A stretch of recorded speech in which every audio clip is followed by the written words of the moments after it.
Yeah, I just wanna be the greatest. Everybody knows my name, shit. I'ma have this whole fucking game list, spitting with insane wit, and I'm gonna be famous. Ain't nobody able to delay this.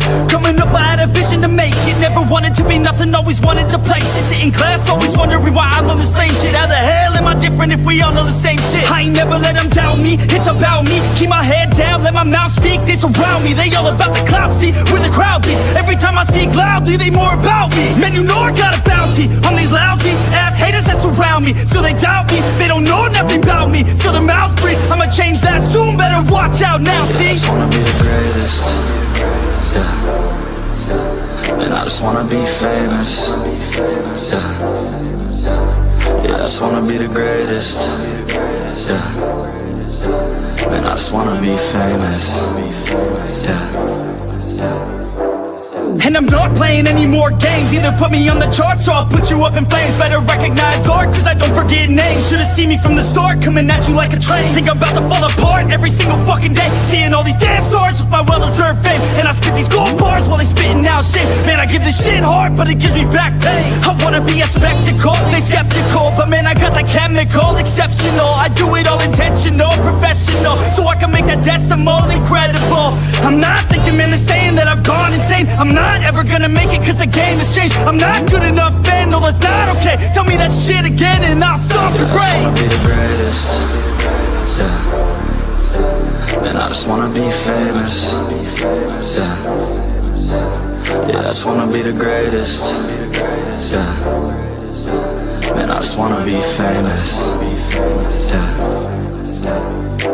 Now wake up, you got some shit to do. It's 6 a.m, I don't care, you got some shit to prove. Cause right now, you ain't got nothing that big to lose. So get your ass to work and don't you dare hit snooze. Can't stop this, I'm obnoxious. And I'm honest and novice with promise. Made monstrous, I'm conscious, but I'm nauseous. Think I've lost it, I've got it. Spitting all this, still I'm not it. I've got this, I will not quit. Man, I'm all in, ballin', on a budget. Man, I'm stalling, crawling, cause I'm nothing. But I'm all in, calling, I'll be something. Yeah, I'ma get it now, you can leave if you don't like it. Say it out loud, you believe it, you can bite this. Keep my head down and I keep on going timeless. Make it somehow, I believe it when I write this. I just wanna be the greatest, yeah. And I just wanna be famous, yeah.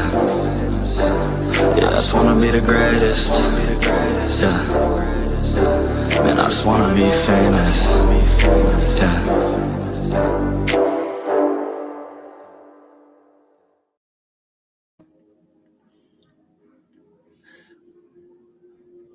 What is good? What is going on? And what is cracking? I am Philly Foothills, and we are back in another episode of East Meets West with my boy AK Eagles, the Eagles Uncensored podcast. He's out there in the East Coast with most of y'all Eagles fans. I'm out here in California on the West Coast, and we are live on YouTube on both of our channels. So make sure you hit that thumbs up.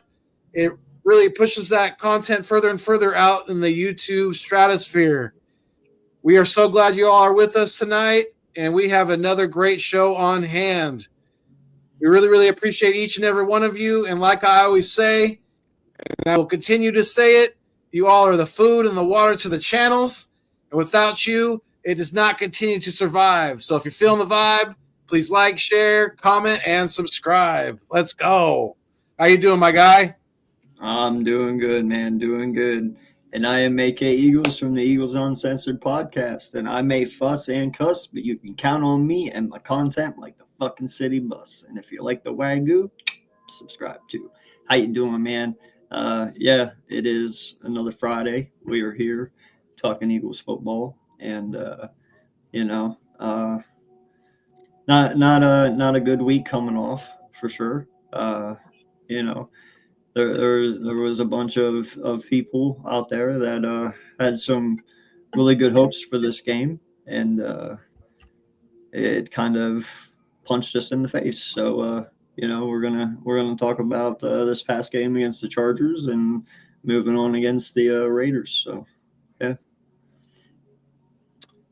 yeah. I mean, it really didn't seem like either team on Monday night wanted to win that football game. It really didn't.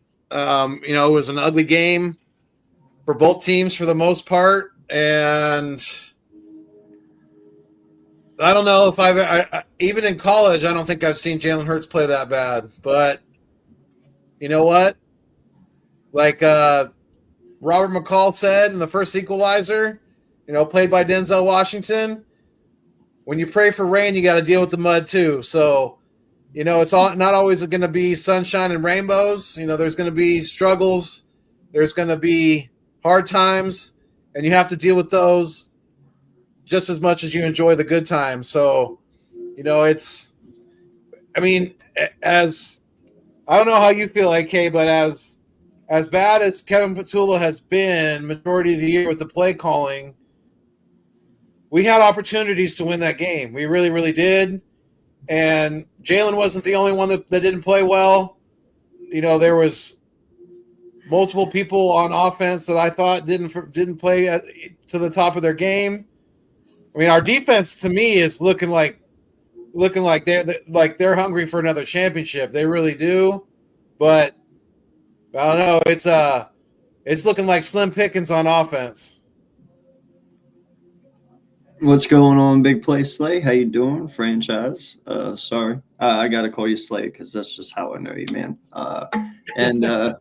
Yeah. No, he said the last 3 games he's made 30 years. Well, shit, man, don't say that because then that pushes me up to about 60 or so, and I don't want to be there. Yeah, not yet. Then, let's pump the brakes. Yeah. Yeah. And then what's going on, SE? How you doing, sir? Appreciate you. He said last 3 games I feel like I was watching the 1983 season. Yeah. That was just a tiny bit right before my time.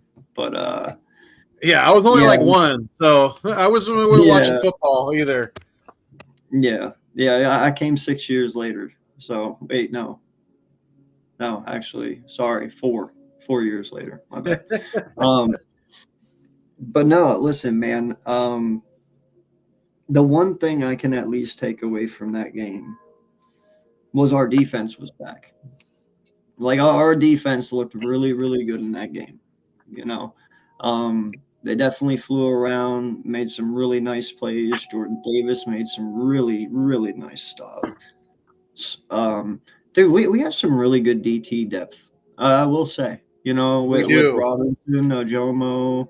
Byron Young.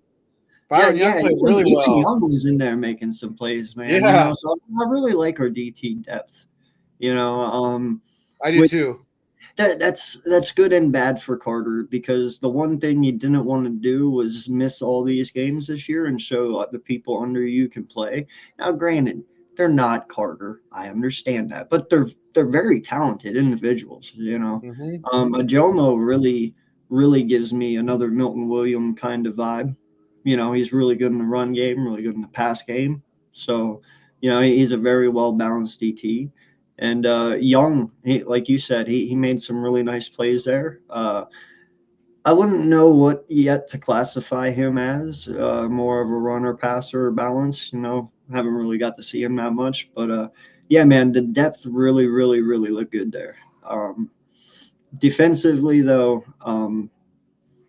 as long as they keep bringing that defense each and every weekend, we'll be in every game. You know what I mean? Only when the defenses came out and shit the bed have we looked terrible. But that was exactly what I was afraid of when we talked last week. I keep saying it and I will say it. Dysfunction, man. It's on every level, from head coach to OC to QB to players. Like everything is off, And even if we want to sit here and try and find a little bit of bright spots on this offense, that's fine and all, but in the end of the day, the same thing keeps happening each and every week, and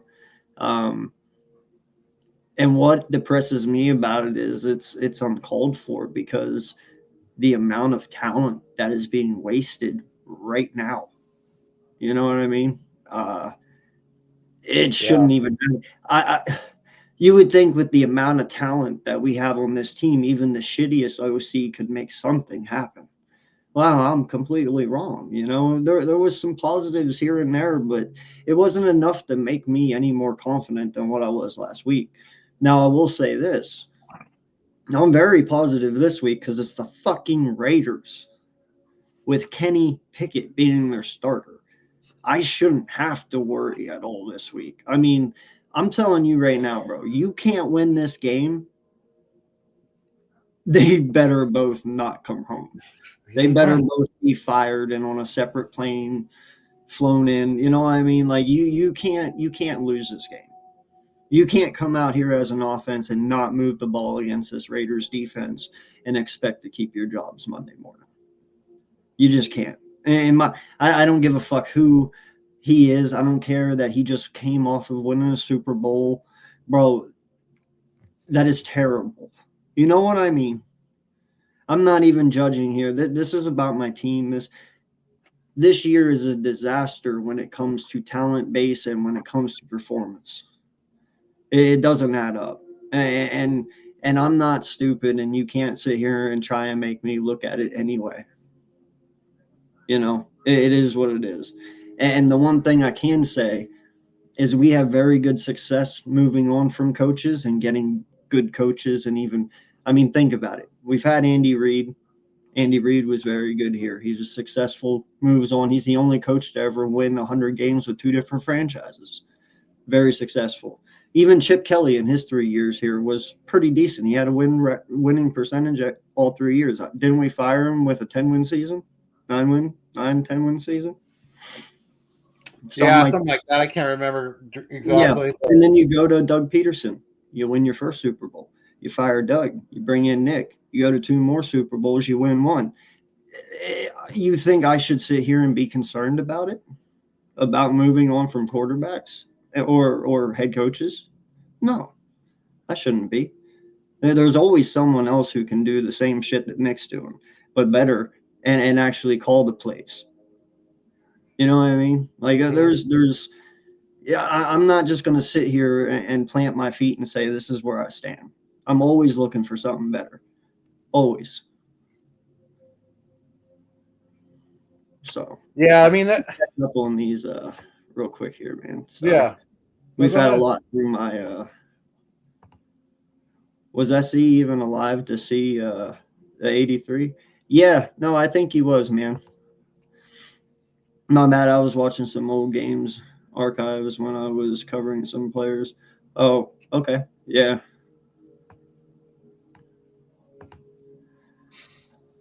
AKA after Sunday, hopefully we get the coach who can call plays. Yeah. No, listen, man, that's the one thing that really irritates me is, and I told you about this, we can sit here and we can glorify him and we can give him the win percentage of other people who obviously were the ones doing it, not him. Why can't we also sit here and give him the crappy credit whenever it's this?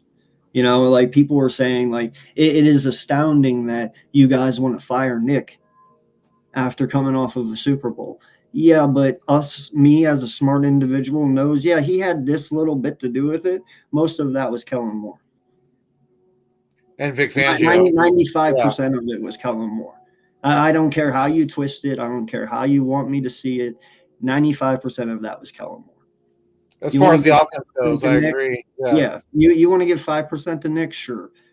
You know, he kept the locker room together and as best as he could. And you know, he kept as much as the outside noise out as possible. But we still had the A.J. Brown bullshit with the book, which I've never seen anyone throw a big hissy fit about somebody reading a book in my life. That's fucking insane. You know, but that all started last year. You know, so he did what he could to manage the outside, and he did a good job to the point he got us to the Super Bowl and he won. That's cool. But now you're still seeing it. And now you don't have Kellen Moore here to take away and cover up the dysfunction part of you know, what players do and don't do well. You know, the scheming, you can tell is not being schemed around our players. You know, you're not doing things to Jalen's strengths. You're not doing things to Smitty's and AJ's, and I mean, like I said last week, Goddard's the only positive in this offense this year consistently. And he's your 30-year-old tight end that you wanted to trade at the beginning of the year. You know, like it's crazy, man. I'm done rambling. Go ahead. I'm going to go through these comments. Even when that's the thing is that kind of surprises me about Nick Sirianni is that, you know, he worked his way up through coaching he went from the Chargers to the Colts. And even when he was the offensive coordinator under Frank Reich in Indy, he didn't call the plays. Frank Reich called the plays. Yes, Nick Sirianni had his, you know, he helped, you know, get the offense together and coordinate some of the functionality of the offensive side of the ball, but he never called plays, and he's never been confident in calling plays. So to me, that makes me think, why would somebody who is not confident in calling plays promote somebody who he thinks is good at calling plays? I mean, if you don't know what a good play caller looks like, or if you can't call plays yourself and you're not confident in your own self calling plays, then how are you going to be confident in somebody else? So, you know, it's a multitude of things with this team this year. It's what does Sirianni do? Kevin Patullo is way in over his head. You know, Jalen Hurts is obviously having somewhat of a down year. You know, I noticed Franchise said earlier that Jalen has regressed quite a bit this year. And, you know, I can see kind of what he's saying, but I think some of that has to do with the coaching and the play calling. And just you've seen it time and time again. There's no fluidity. There's no timing with this offense. It's very, you know, you see it in spurts, but there's no consistency with the offense. You know, we've had trouble getting the run game going, especially running it up the middle. And for some reason, Kevin Patullo, Nick Sirianni, whoever has their, you know, even Stoutland, they keep trying to run it up the middle, and it's just not. You've seen it over and over again. Guys are defensive linebackers, they're getting immediate penetration, even off the edges too, especially since Lane Johnson has gone down. It's like it's very, very frustrating to watch because like you said, there is way too much talent on the offensive side of the ball in Philadelphia for them to be struggling as much as they are struggling. And for any Eagles fan out there right now, any football fan in general who says that Jalen Hurts should be benched, you're out of your damn mind. Yeah. Every quarterback, there's been so many quarterbacks going way, way, way back, and even more current quarterbacks like Patrick Mahomes, Josh Allen, Lamar Jackson, Justin Herbert, Joe Burrow. All those guys have had multiple games where they've thrown multiple interceptions or have had multiple turnovers. Yes, Jalen looked like dog shit on Monday night, but we're all human. He's human. We all have bad games. And like I said, you know, you're either all in with him or you're not. You know, you can't like him when he's playing good and then want to bench him when he has a bad game. That's not how it works. That's not how it works in fandom. That's not how it works in life. And you got to take the bad with the good, because it's not always going to be good. It really isn't. No, man. The one thing I will say is the one thing that I noticed whenever we played the Chargers with him that evening was he was really airmailing the shit out of the ball. He was extremely high on a lot of his passes. We haven't seen that since his rookie season, man. It was a very, very strange Jalen Hurts, and it's very hard to read him because of how just stone cold he is. He never lets you see it. He never lets you, his emotion isn't there. And it's just one of those things where I don't listen. That game was fucking trash. I'm not even going to play when it comes to him playing quarterback. I mean, dude, that many interceptions and fumbles, you just can't do that. But like you said, I've watched many, many very, very good, and even Josh Allen, who's considered the greatest right now playing, make very, very bad mistakes and have some one or two bad games this year. I think a lot of people are putting a lot more harshness to it because of the urgency that everyone is feeling right now as a fan base and as a club, because they understand if they don't start winning here soon, drastic things will change,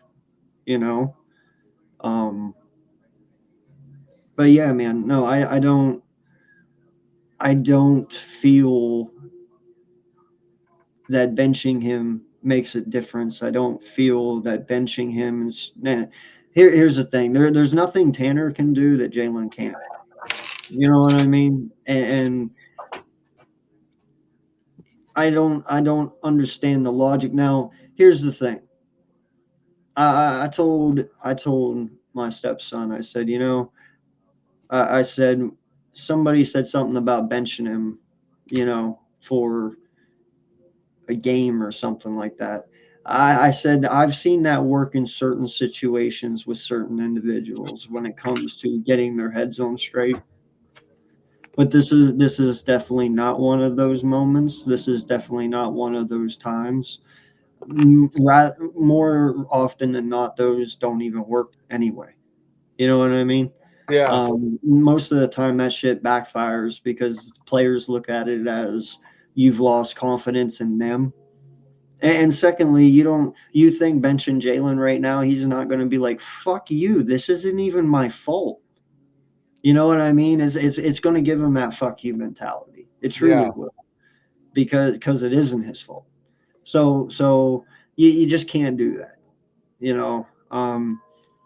Like I said, unfortunately, this is something us as Eagle fans are going to have to ride out, no matter how bad it gets or how good it gets. A lot of it will be shown this weekend, because this is your worst team you're going to face the rest of the season. So if you come out here and barely beat this team, we're bringing a big ass panic button on next week, and we're going to hit that bitch because you better stomp a mud hole in these guys. And another thing, man, you get up on them. I better not see you go to prevent defense. You better put your fucking foot on their throat and stomp them. You know what I mean? Like you got a lot of shit to show. This isn't one of those, oh, we just won by 3, be happy. No, you better knock them the fuck out. This is not a team that you should be close with. This is not a team that you should, only win by 3 points or 7 points. No, this should be like a 17-point lead, 21-point lead. You know what I mean? This is the make or break here, man. Truly, for me. Yeah, it's sink or swim this weekend. It really is. And that's the thing, too, is if you bench Jalen Hurts right now, there's, like you said, there's no going back. There really is. There's no going back. And it's not you'd be hitting the panic button at that point, and that's really not the not the right decision to make right now. And the worst thing that could happen right now, let's say let's say the Eagles go out against the Raiders on Sunday in Philly. Thanks for stopping in. And Max Crosby comes off the edge, unblocked, and he takes Jalen out of the game, whether he gives him a concussion or something far worse. And Tanner McKee comes in and he lights it up. That would be the absolute worst thing. Yes, we would get the win, but everyone would be all the Jalen Hurts haters out there, the ones that are questioning his ability, like saying that he's already reached his ceiling and now he's regressing. They would just be like, "See, I told you so. See, look at what Tanner's doing with this offense." And no one's saying Tanner is not talented. No, Right. and listen, we've seen Tanner's arm. He has a good arm. I'm not. Of course, could Tanner come out here and run this offense capable if Jalen would go down? Probably so. But let's not twist it. He's not Jalen. When it comes to an athletic standpoint, when you need an explosive play, when you need, someone to take a 3rd and 8 and turn it on its head and go 30 yards downfield with his legs, it's not fucking Tanner. When I'm just telling you, man, it's the kid has that it factor when you need it the most. Now, granted, he didn't have it this past week, but frankly, from what I've seen, no one on our offense had it. So, I'm not going to put it on him, because we sit here and AJ dropped 6 passes, and you're the guy that sat here and bitched all season long that we don't throw you the ball enough. And if you threw him the ball and got him into the game, we would win the game. Well, motherfucker, we threw you the ball and I saw the ball hit your hands plenty of times and you not catch it. So I don't ever want to hear you say fucking shit again. Sit there, Right. Shut your You fucking might always mouth. be open, but you don't always catch it. Sit there, shut your fucking mouth, and do what the coach says. If he says run block 20 times a game, run block 20 times a game and shut your fucking hole. Because it's clear and obvious. Like, listen, that's why I respected Terrell Owens. Because when Terrell Owens talks shit, he never fucking failed what he talked. He always backed it up. I never once saw Terrell Owens not do what he said. Never. Ever, ever. AJ, I've watched you fail. Just now. And there are certain monsters out there that are like that. Jerry Rice, Randy Moss, Calvin Johnson. That when they talk, they back it up. You're obviously not in that category yet, little man. So pump the brakes a little bit. You might be 1K all day, AJ, but you're not on that level yet, dog. So chill out. You're not Moss category. You're not. You know what I mean? Yeah, he's good. Don't get me wrong, but he ain't on that level yet. Right. I'm really starting to highly question AJ's, whether he truly loves this game anymore and how long he's even going to be playing it going forward, because I don't know if he's just hella pissed off with the way this offense is running. And I mean, because he's been getting the ball these last 3 losses. It's not like he hasn't been getting his touches and his targets. Like the first play on offense for the Eagles against the Chargers, the deep ball. If he lays out for that, he catches it. I'm not seeing a 100% effort from Mr. AJ Brown these days. I'm really not.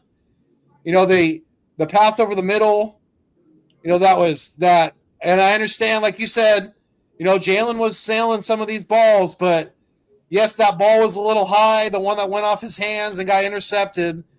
Yeah, but what do they always say? What do they always say? If it hits you in the hands, you could fucking catch it. And it fucking hit him in the hands. Exactly. And he's AJ Brown, right? Mr. 1K all day. So, yeah. I mean.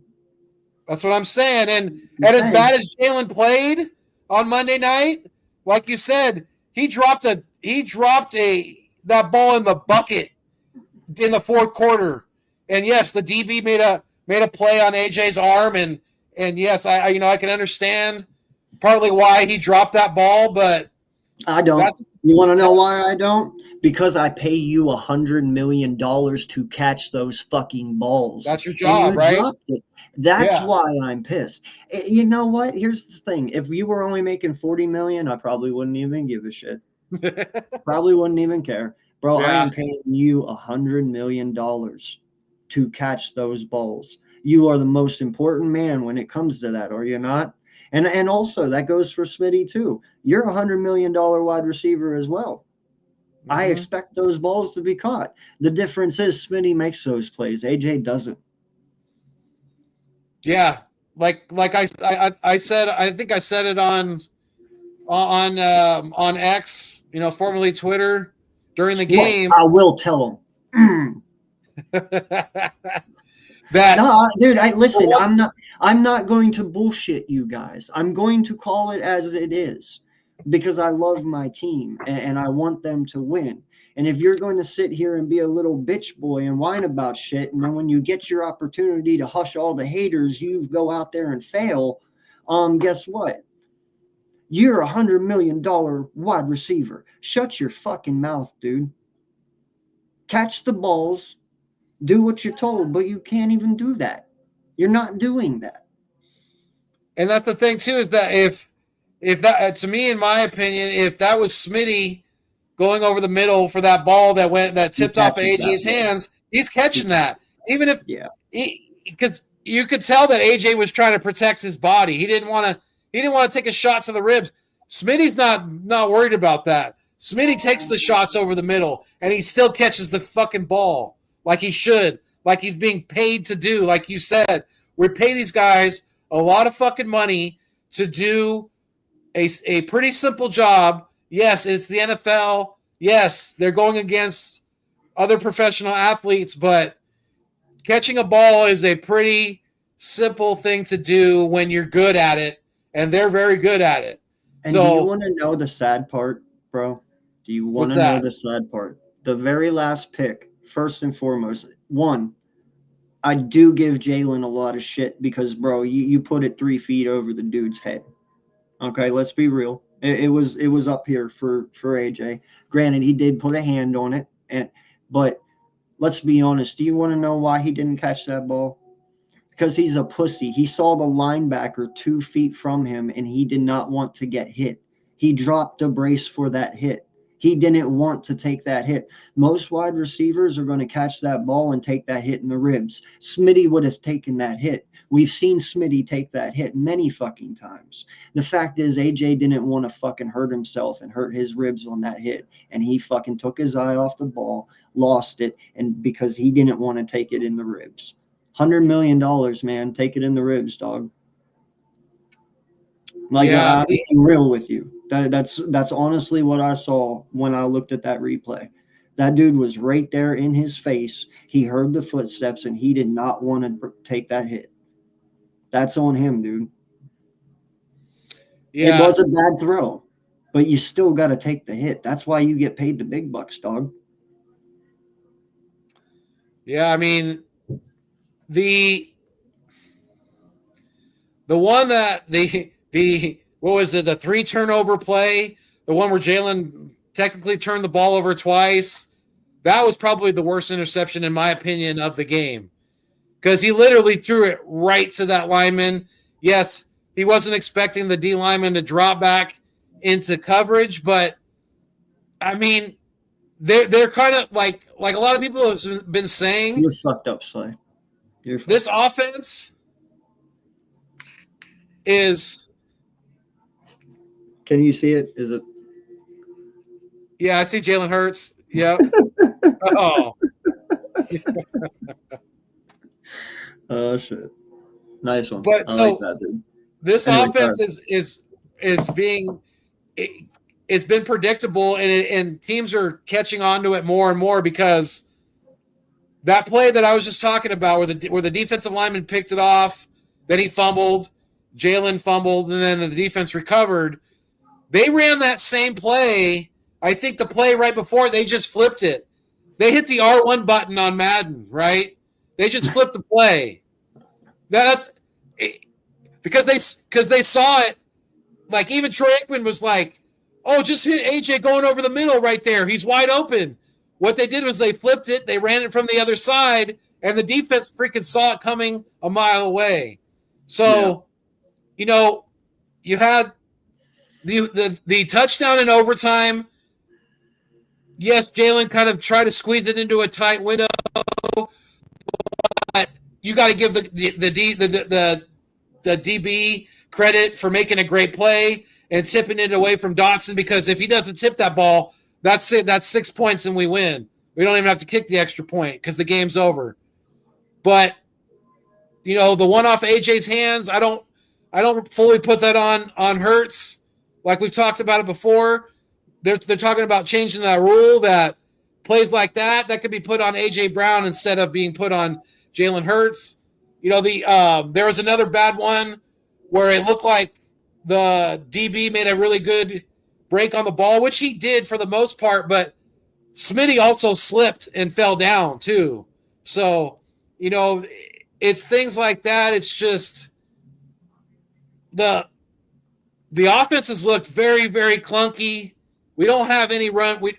We can't run the ball for the most part. Like I said, get it to Saquon on the outside. You've seen it. The two runs that he's had this year for touchdowns have been runs to the outside. We've seen it multiple times this year. You get the ball to him on the outside, he's got a better chance of success. But it's just there's no fluidity, like I said, to this offense. And, I mean, we've been getting a lot of calls against us, too, a lot of missed calls. I mean, I don't know if you saw it, but I think it was later in the game on the Monday night against the Chargers. Britton Covey almost got his head ripped off on a punt return. Face mask. Dude, isn't Crash Dummy Covey? Isn't he always getting his head ripped off?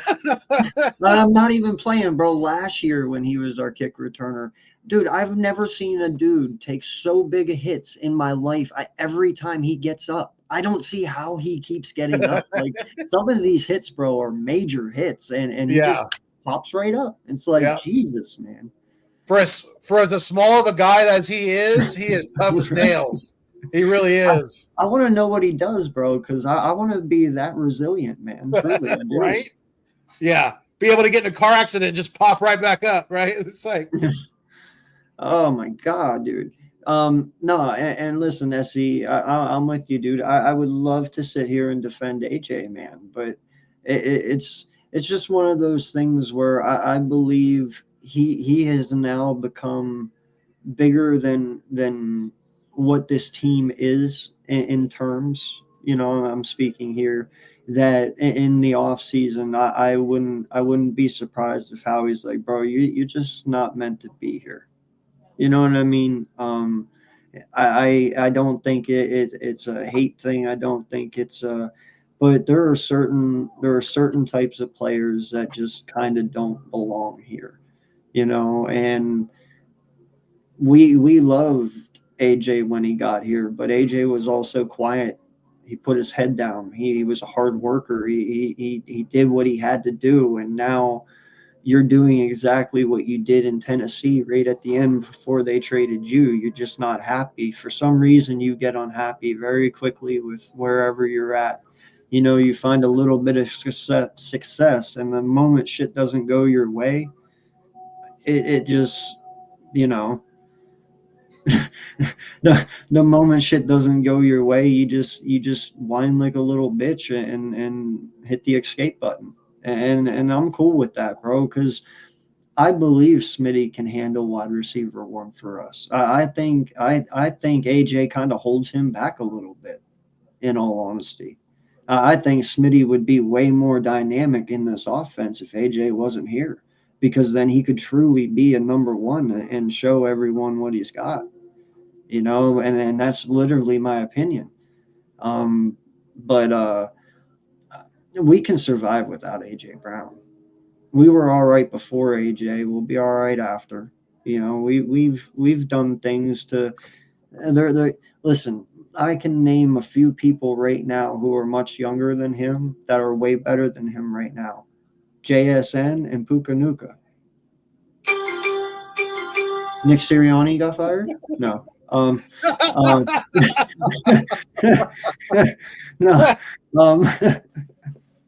Oh, But you know what I'm saying, man. Yeah. You can always find people in the draft, like you just suggested here. No, I don't believe you have to do it in the first round. You know, there's plenty of wide receivers right now that are playing very well in the NFL that are third, fourth, and fifth round wide receivers. You know, Puka Nuka being one of them.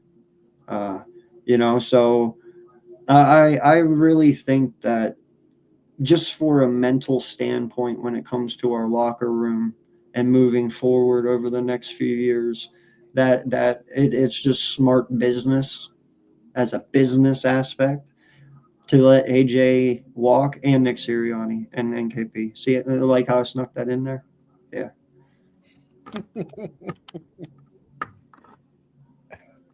I mean, yeah, it's going to be interesting to see how the rest of this year plays out. Like you said earlier, if we somehow lose to the Las Vegas Raiders this weekend, this fucking season is over. You might as well hand the NFC East title to the Cowboys because we don't deserve to even go to the fucking playoffs. If we can't beat one of the worst teams by far in the fucking entire league, we have no fucking business being in the dance. We really, really don't.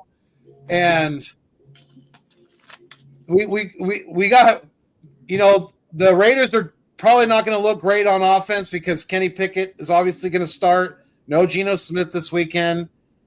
But if we don't fucking find a way to slow down Max Crosby, he could be a big fucking problem come Sunday. He really, really, he's a game wrecker. And Bowers. We got to stop. Dude, listen, I don't think y'all are going to have to put some respect on Brock Bowers' name. Brock Bowers is a nasty motherfucker, bro. A nasty motherfucker. Mm-hmm. I'm very interested to see what Vic is scheming up to stop him because that dude is tremendous. When I mean, listen, guys, we just saw what Kyle Pitts can do last night. And I've been telling you for how many years, Foothills, that Kyle Pitts listen, I didn't think it was going to take him this fucking long to figure it out. I was going to say, it took him a while. It took him a while, but I will tell you, Kyle Pitts last night put on a skeptical for tight ends, bro. I mean, that was beautiful, okay? Yeah, Tampa Bay's going to fuck around and lose that division. Just like we might. We keep fucking falling off. My other stepson is flipping his lid right now because he's a Tampa fan, and he was not proud of that last night. But Bowers is right there on that level. You know what I mean? Like he is an amazing tight end. So yeah, he's arguably top 3 in the league. Top 3. Yeah. And by far in the next 5 years he will be one. You know what I mean? Like he's just that freak of nature. And it's probably going to be up to Bond to stop him, I would assume. Maybe you use Campbell in that situation.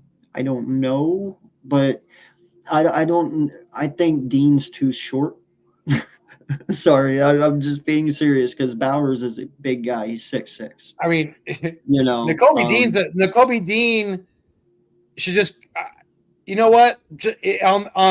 On passing plays, I'm blitzing him up the middle.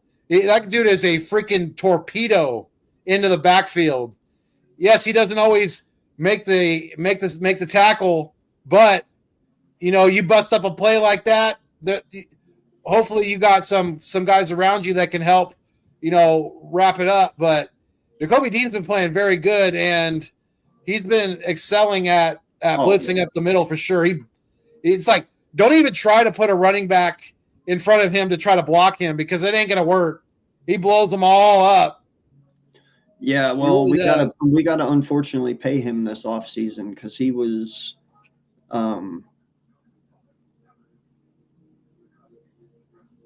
wait, we do, right? Yeah, we have to pay him this offseason, don't we? This is his third year, right? Because he was hurt. He was hurt his first year, then got hurt at the end of last year. I believe this is his third year. Okay, I thought he was in his fourth, but maybe not. I might be wrong.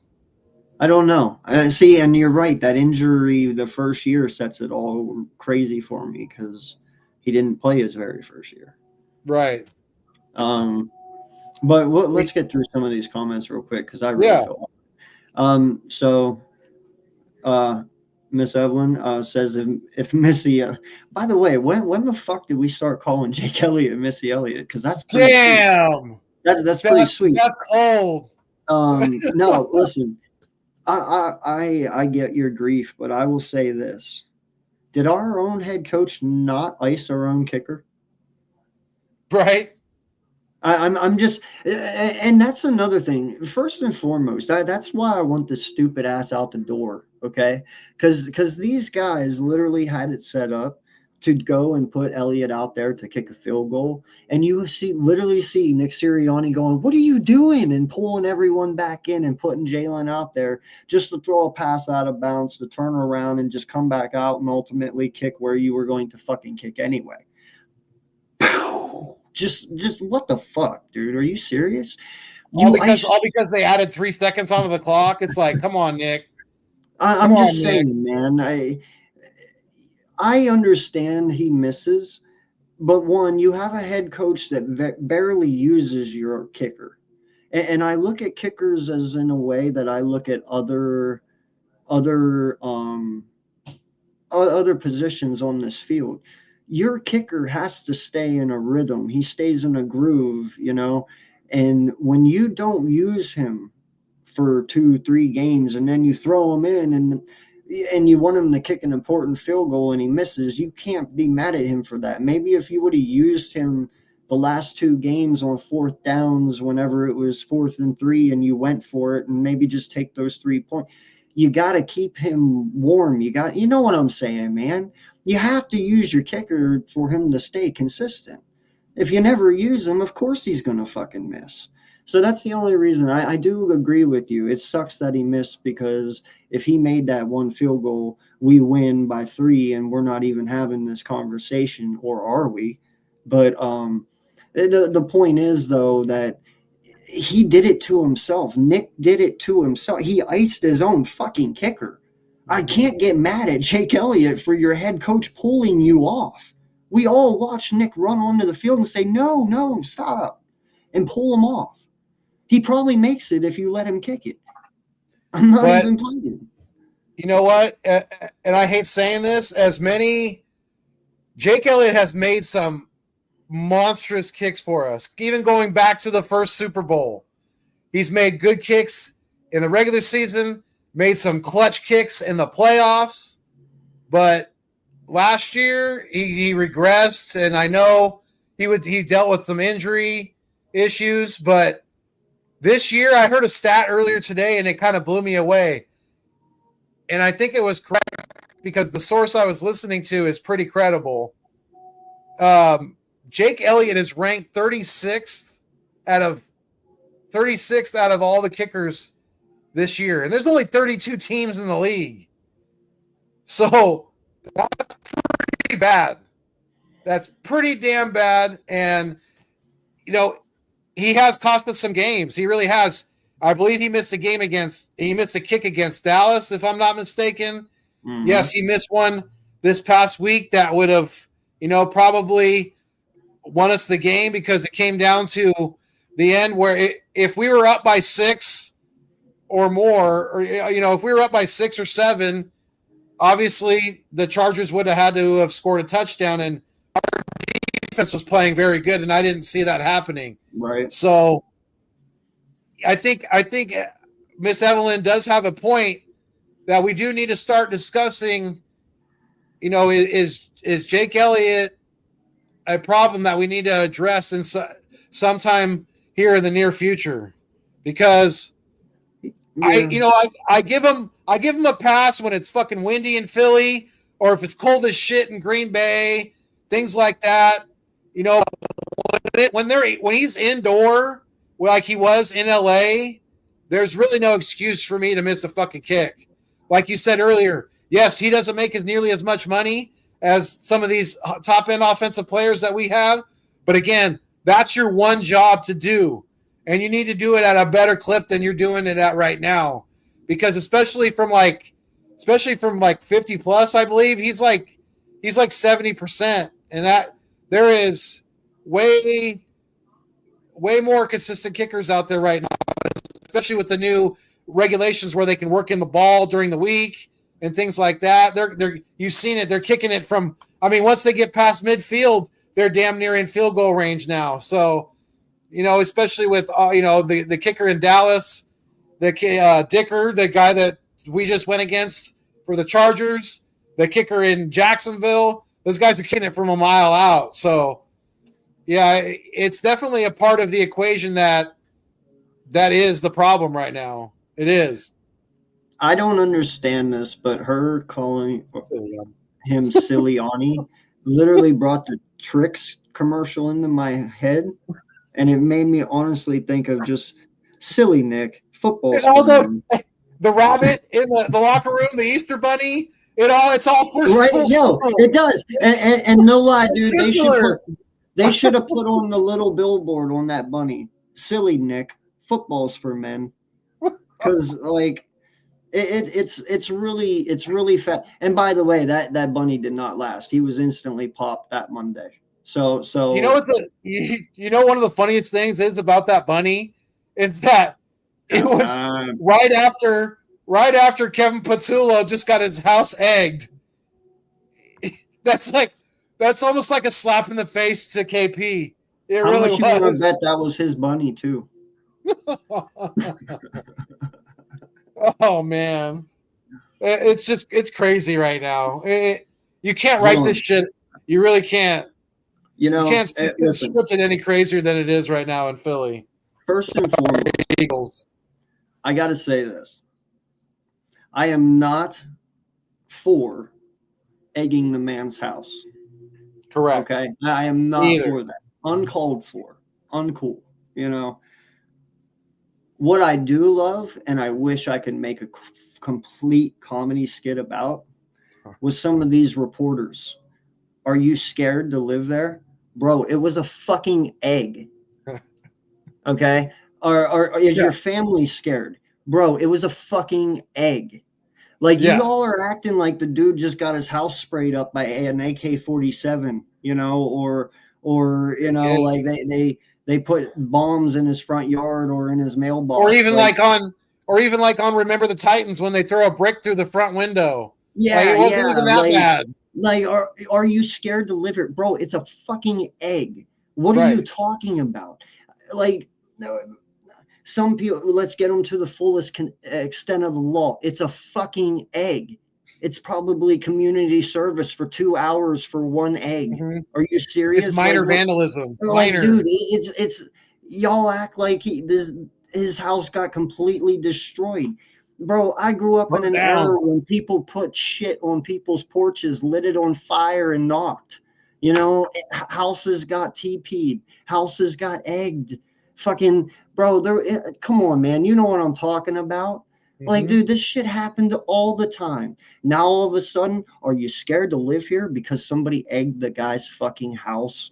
Come on, reporters, let's get real here. You got people being shot every fucking day, and you're worried about this dude if he's scared to live in Philly because someone egged his fucking house.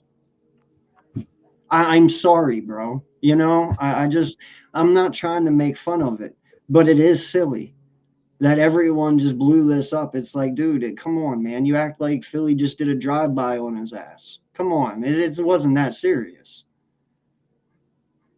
Yeah, it really wasn't. They blew it.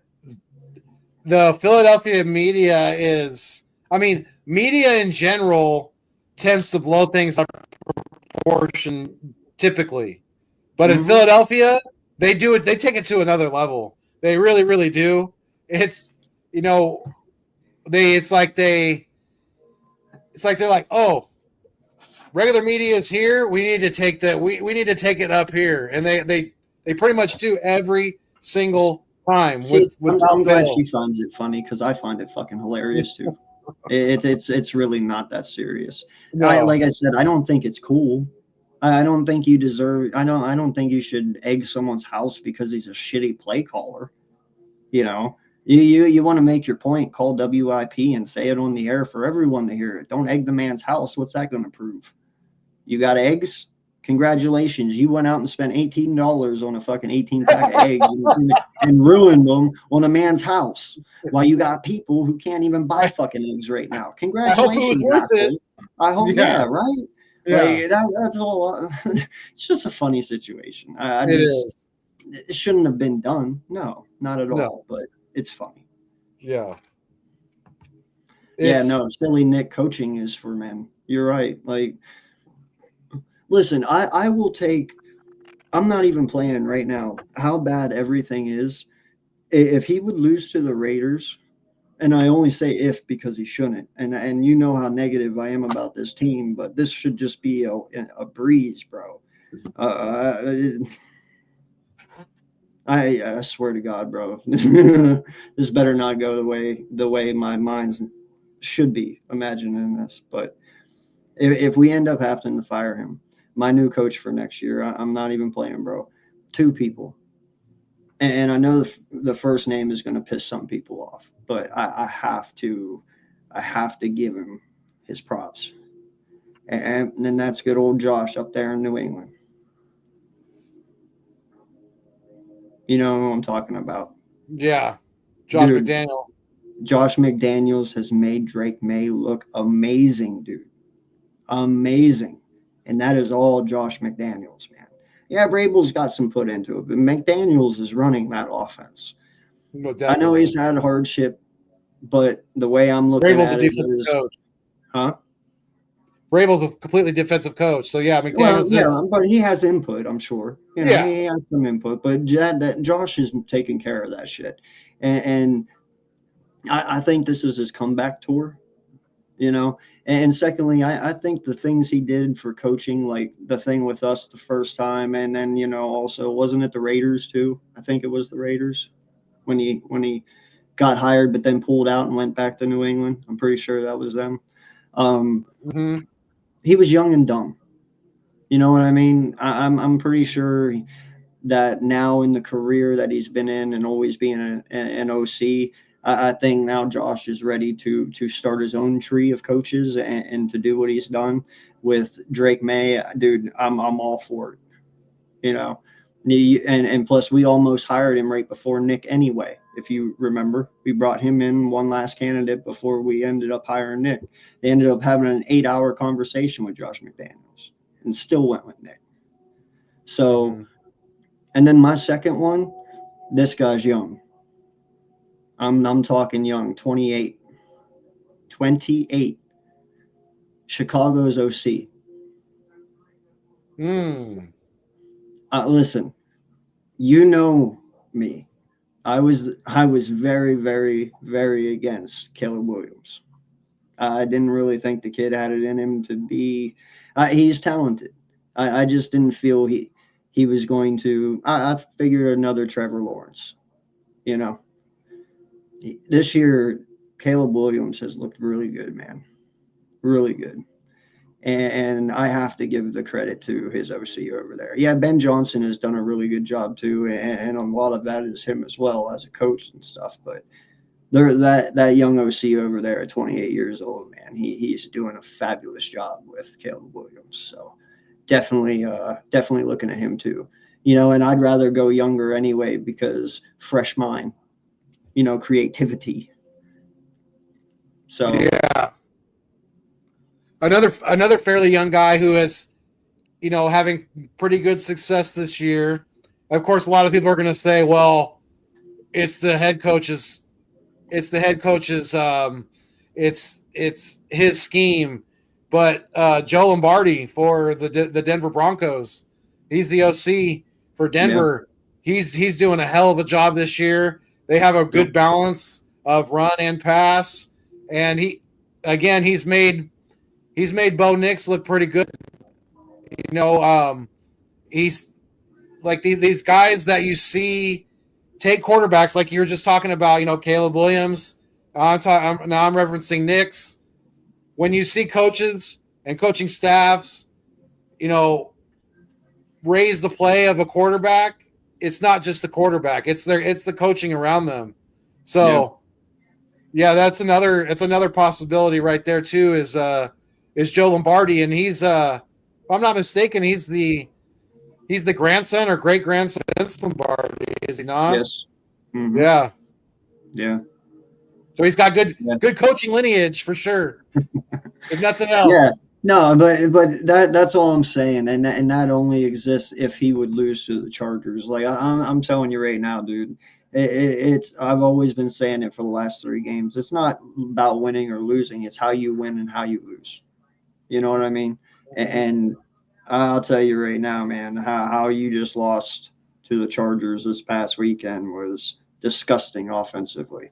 And to sit there and throw that pick at the end in OT, man, that's a very big, tough one to swallow. He doesn't usually make those mistakes, Jalen. You know what I mean? Usually in those clutch moments, he's that dude, and he definitely failed us. So, I'm defensively, like I said, I'm cool. I know they did have a rough game there against Chicago, but listen, our defense has carried us all season long. I think I can allow them, 1 bad game, 2 bad games. Sometimes you just get tired, and that Chicago game, I just put tired on there. They were very fatigued. So well, yeah, because after the offense the week before went up 21-0, 21-7 going into half against Dallas. The offense went to bed, and when the offense goes to sleep, the defense has to work overtime, and then you tack that on to having only 4 days to recover to play on Friday when you're normally used to getting at least a full week of rest, practice. That all you have to take that all into account. People are like, oh, the Eagles look like dog shit on defense against the Bears. Yes, they did for multiple reasons, like I just named. You're overworked, your lack of rest, and you're going into a game against a pretty formidable team. So you put all that together, and it's a recipe for disaster when it comes to the Eagles. And we saw it. We did. They got run over like a tennis ball with a tank. We really did. Squished. Yes. You got squashed.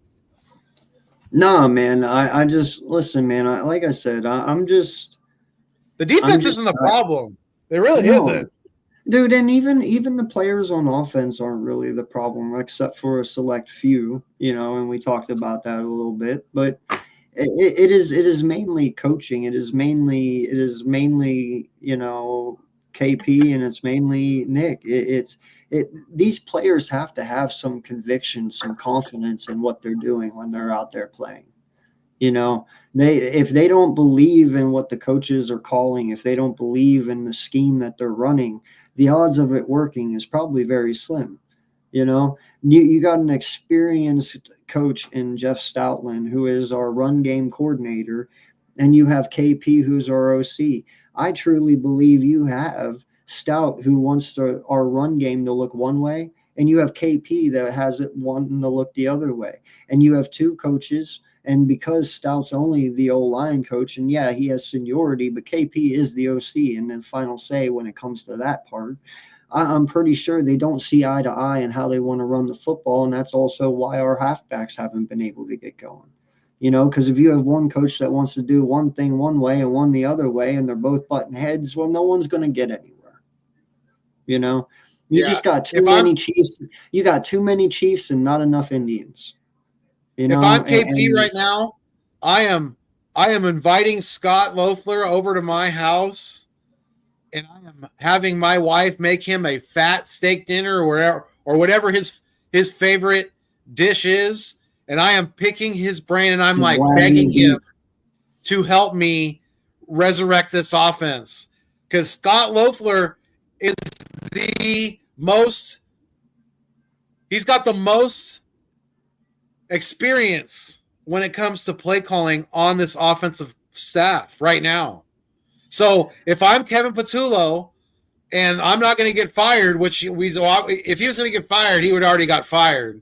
So he's obviously he's going to keep his job for the remainder of this year. But I'm swallowing my pride and I am asking for help. And that's the closest thing I have to help. And I'm and I don't care if we have to take a little extra time and then some plays on offense. So fucking what? These are professional athletes. They could do it. They're not dumb. They're smart enough to figure it out.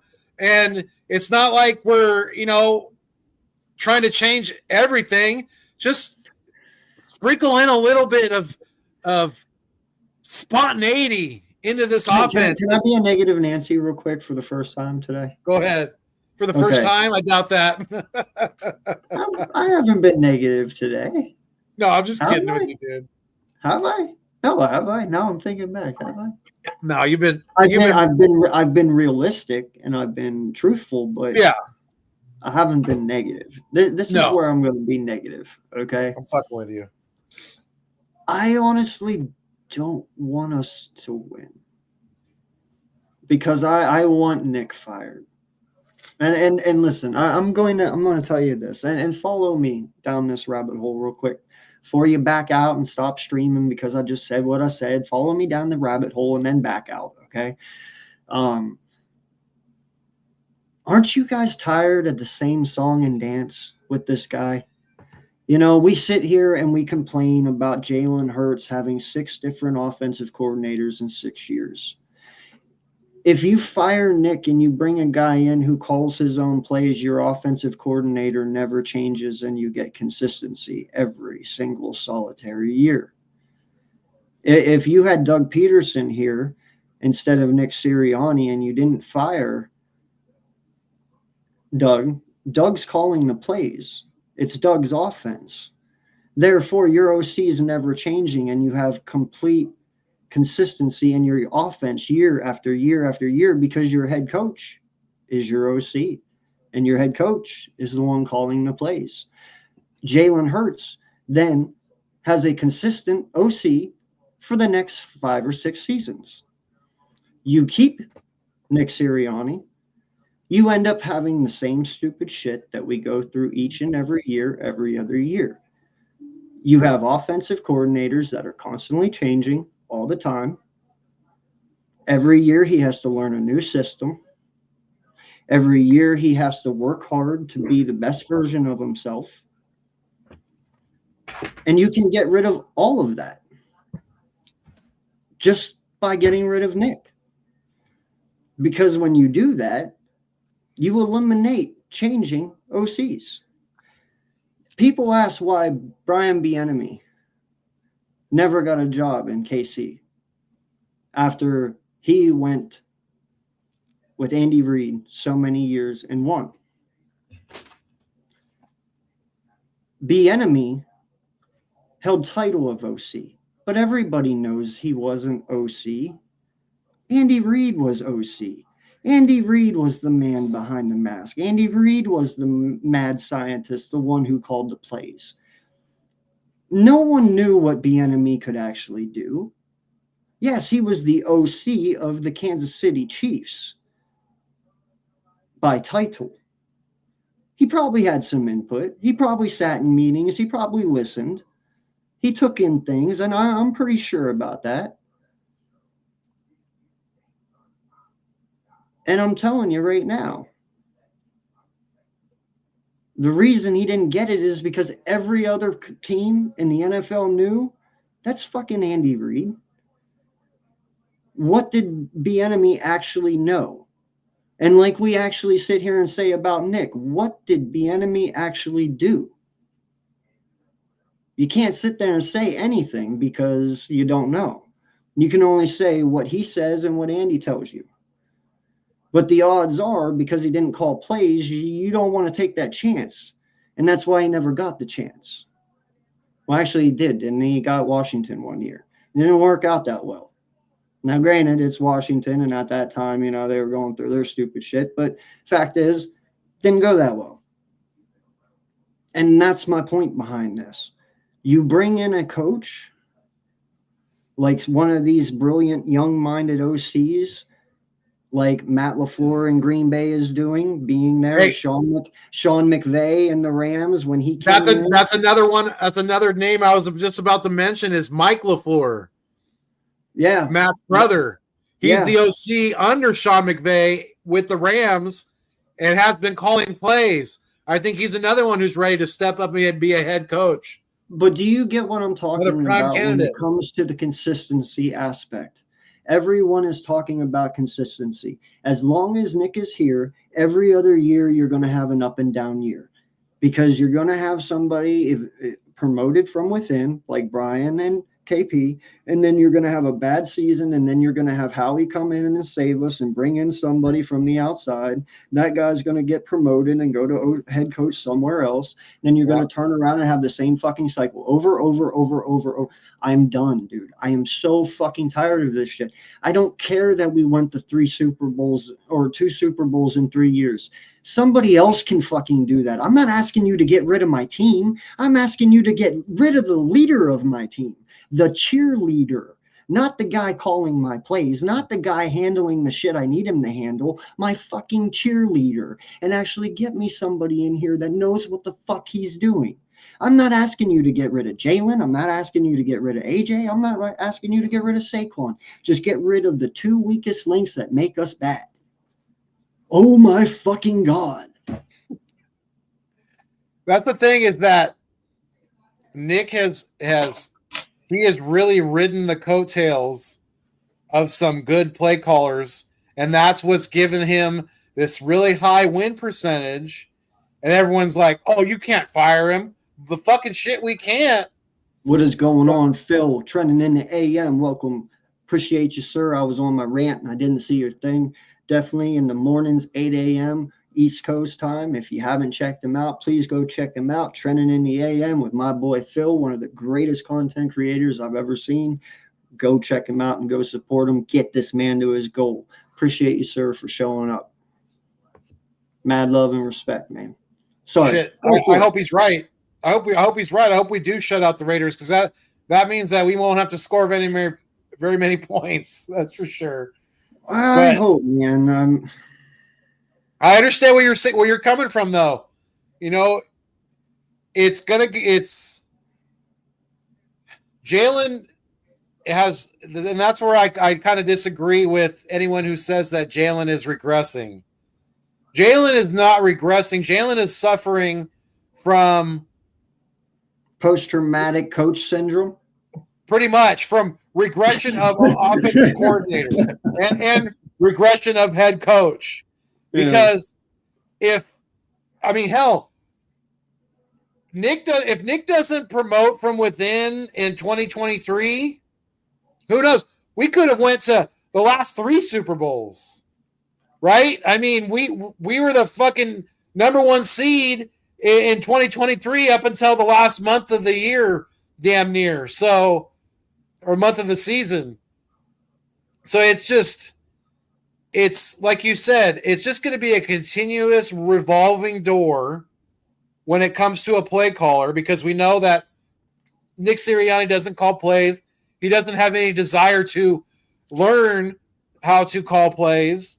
And again, I still don't understand how does someone get promoted up through a professional coaching staff ranks and things like that, especially to offensive coordinator. And then obviously we hired him as our head coach without being on the offensive side of the ball, without knowing how to, or even having any confidence at all in calling plays. I don't fucking understand that at all. I really don't. I'm ranked 30. I'm ranked 31st in the world on Mutt online and head to head. And, I think that qualifies me more than KP. I'll take over for the last 5 games. I mean, at least my win record is better than his. and they could pay you the fraction of the cost. At least I got 450 wins to 347 losses. So I'm well over my win-loss percentage, but hey, what the fuck do I know? He must be qualified. No, listen, man, I'm just saying I'm okay with losing Nick, because if you bring a head coach in that has his own offense and calls his own plays, and you don't have to worry about changing your offense every year. It's always going to be the same as long as that head coach is there. And if it's successful and he's really good, then Jalen's set for the next 8, 9, 10 years. You know what I'm saying? And if Jalen proves that he isn't that guy, then they'll take on whatever they need to do to move on and get that guy. But my point is, though, it's always been about, inconsistency at OC. That's only because Nick's here. If Nick was here, do you think we'd have 6 different offenses in 6 different years? No. In fact, you should have probably should have let Nick go and just kept Kellen Moore and just promoted Kellen Moore to fucking head coach. And then you don't have to worry about anything, and you're running it back right now, and Nick's sitting at home crying. We talked about that last week. Yeah. I don't know. I mean, I'm tired How we drafted Jalen as an insurance policy, right? We should have kept Kellen Moore as an insurance policy, because like we talked about, we've talked about it before, and I'm sure we'll talk about it again, because this shit is not going to get any better anytime soon from what I can see. It's like, and a lot of people are saying it now, and what the fuck does Nick Sirianni do?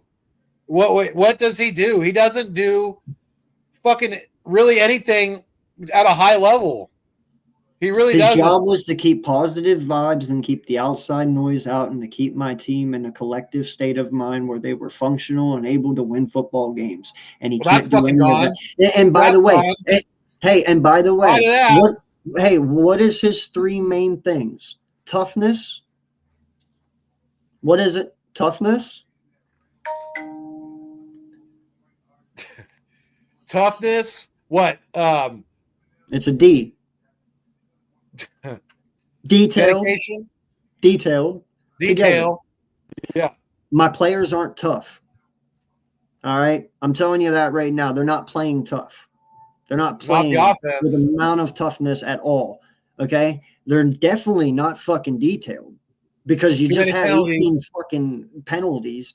Yep. You're not detailed, and you damn sure ain't together, because I've never seen my offense seem so far apart from one another, right?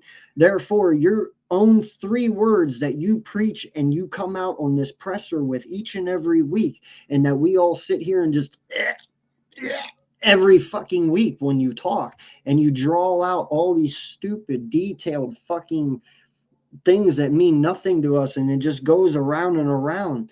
You don't do the detailed part. You don't do the toughness, and these guys are not together. You don't keep the outside noise out, and your cheerleading days are over.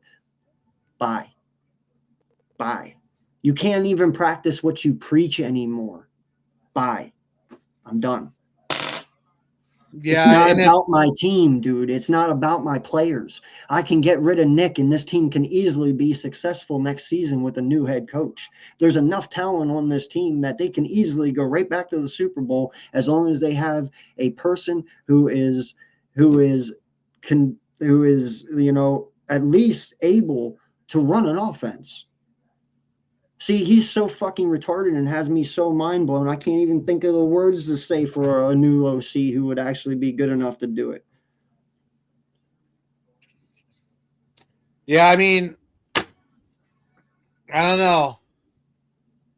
The wins aren't even his SE. I'm done giving this man. He can have wins from his rookie season as a head coach. He can have the wins from 2023 with him and Brian Johnson, and he can have these wins this year. He cannot have the fucking victories for fucking Steichen, and he sure as fuck can't have the ones for the year Kellen Moore was here last year, because we all fucking know that was Steichen and that was Kellen Moore. And I'm done giving him fucking credit, and I'm done him hiding behind people whenever things go bad, because he can't take the negative shit. But whenever it's all good and it's all rainbows and gumdrops, he's like, yeah, it was me. Dude, no. It's you also when it's bad because you don't have the balls to stand up and take control of this shit and correct it. Yeah. I mean, it's interesting, man. If I'm Howie, I I might already even got the walking paper signed. Just make sure he loses on Sunday. Just he lose. Dude, I guarantee you, Howie has those bitches signed. I guarantee you, he has them locked in an envelope in his office. He loses that game on Sunday. He brings those papers out. I'm telling you right fucking now. They're already signed. He's just waiting. He's saying, "Give me a fucking reason." yeah. You know, I might if I'm Howie, I would maybe even start to be making some calls behind closed doors. And I know he's come out and said that he wants to stay retired, but I don't know. I would even think about giving Nick Saban a shot. What do you think about that?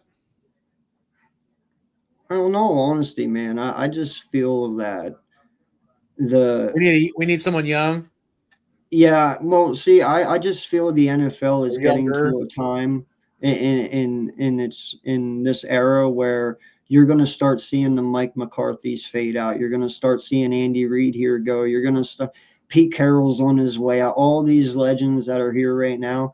The game is different from when they were here 10 years ago. It's all changing. It's a very fast-paced game. I can't even believe Sean McVay is getting away with just running a traditional offense right now. I think the only reason the Rams are getting away with it is because no one else is doing it. So if you're not preparing for it, then it works.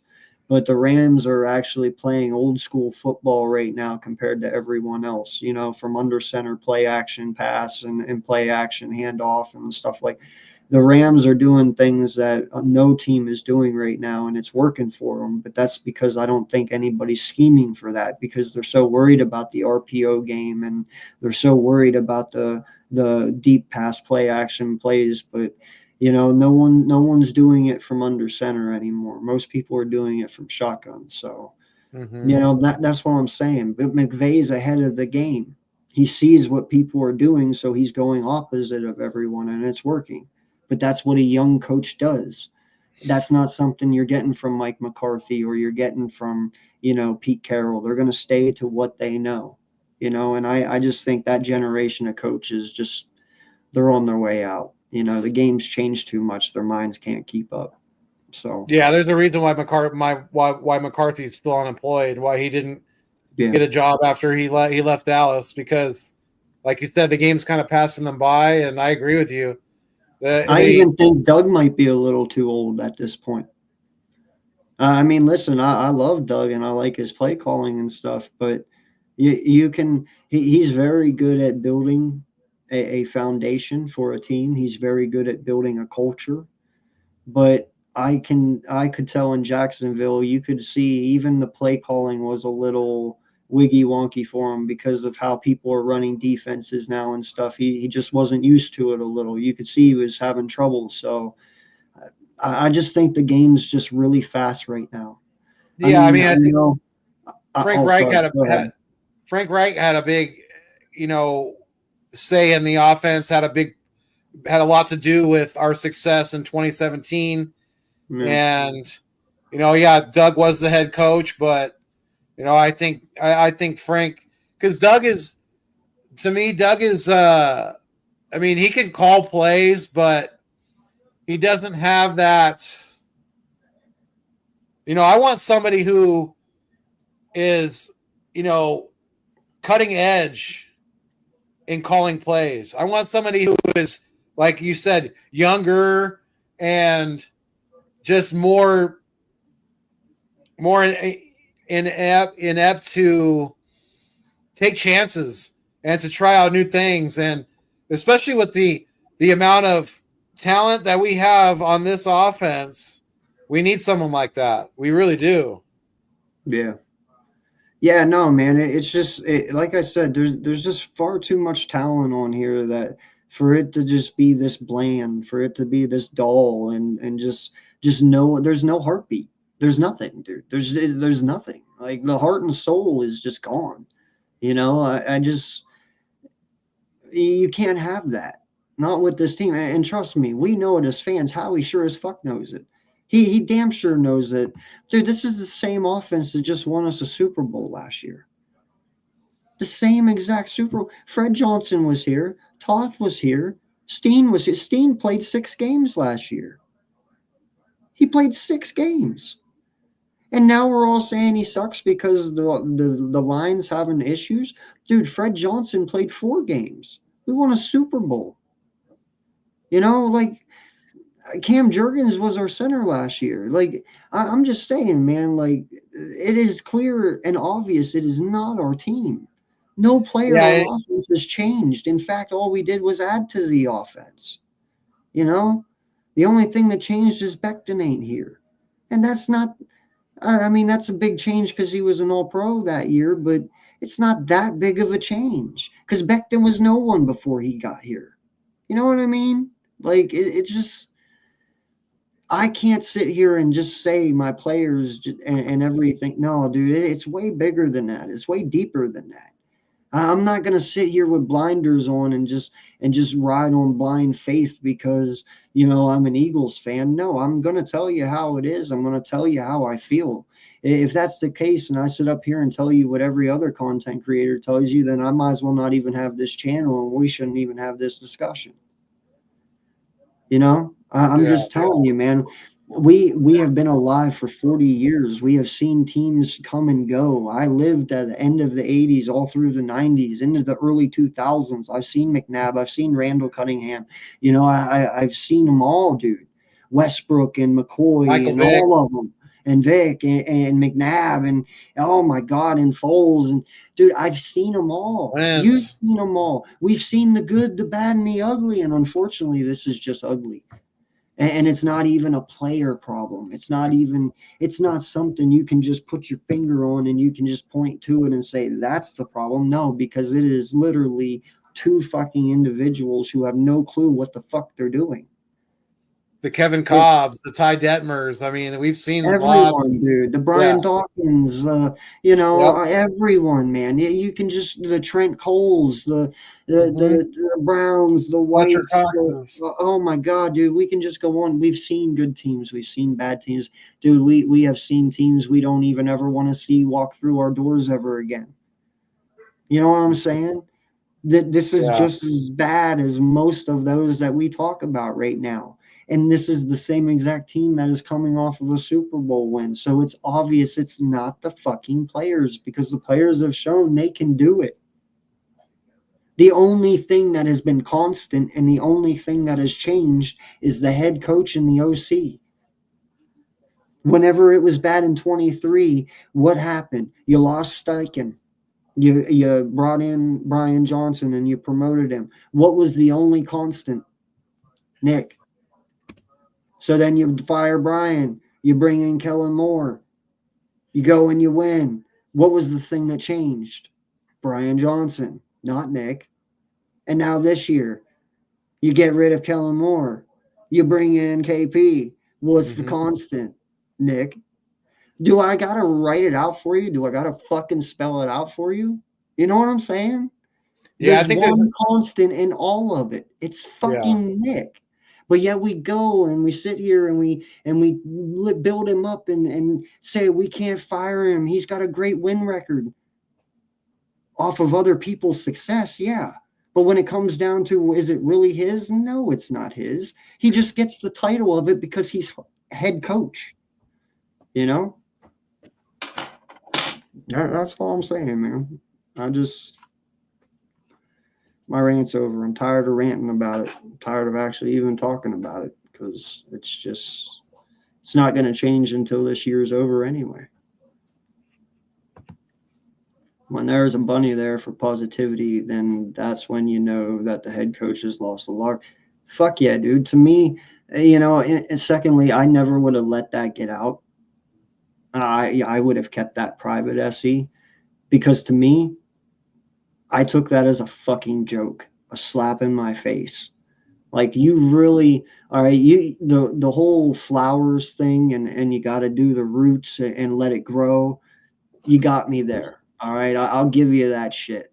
But a fucking blown up Easter bunny at Christmas time for positivity, bro, to me, that was just disrespectful and a laugh.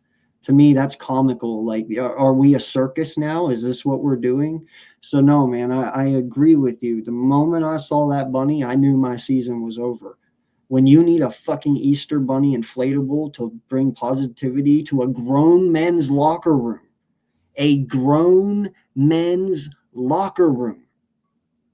season's over. Go ahead. I think it's absolutely laughable, because I've heard some people whispering about Kevin Patullo possibly getting a head coaching job after what we've seen from him this year. I don't understand that at all. And I mean, probably the worst thing that could happen is if the Eagles win a playoff game, because that's probably gonna let Nick keep his job for another year and for mediocrity to continue with this football team. So I'm kind of with you. You know, I really don't, unless something drastically changes, which it's not, because if it was going to, it would already happened. We're not going very far into the playoffs. And if we get there at all. If we even get there at all. Bro, if he loses to the Raiders, I'm saying we lose out the rest of the year. You ain't beating Washington at that point. You sure as fuck ain't beating Buffalo. Like, you just, dude, you don't beat the Raiders, you're losing out. I'm sorry. It's fucking over. I will kick the bucket at that point. It'll be done.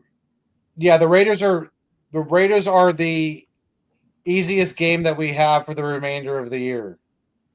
You know, if we were even halfway competent on offense, we would have beat the Chargers, but we didn't. You know, that Dallas game broke the confidence. Like, it shattered the confidence of this football team. It really, really did, especially on offense. Yes, the defense is still playing good.